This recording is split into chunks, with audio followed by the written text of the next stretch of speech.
How you doing, Nick? This is Gabriel from Madsen Mitsubishi, and as promised, here is your video of the 2009 Jeep Wrangler X.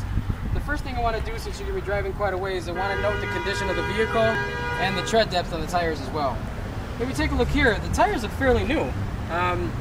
They have probably, I'd say, about 85% tread depth left on them, 85 to 90% all the way around. Now, one thing I did notice is got a little bit of a dent, more like a dimple here. This is one of the only blemishes that I noticed in the entire car all the way around.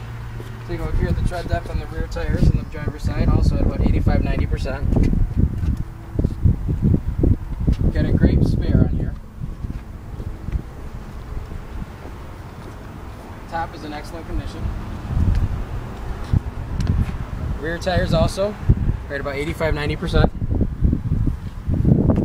then we'll take a look at the last one here in the front. Also at about 85 to 90%. Now, as you can see, there's no major dents, dings, scratches, or anything like that all around the vehicle. The next thing I want to get to is I want to address to what your main concern was. So if you want to hop in over there.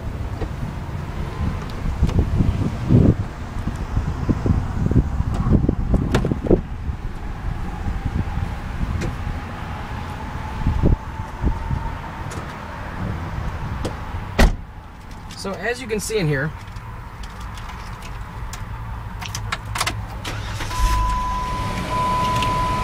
now the first thing that it did is I've already placed it in four-wheel drive. Once it's in the four-wheel drive mode, you can then turn on or off the ESP. So as you can see here on the dash, the ESP is off. Watch here, it goes on. Now what I'm assuming was that when your friend was actually putting it in, I was reading in the manual, there's two different ways to turn off the ESP. So if you note here, I'm going to close that door. When you hold the ESP button down for 5 seconds, the traction light will come on, but then it'll come on here and tell you the ESP is off.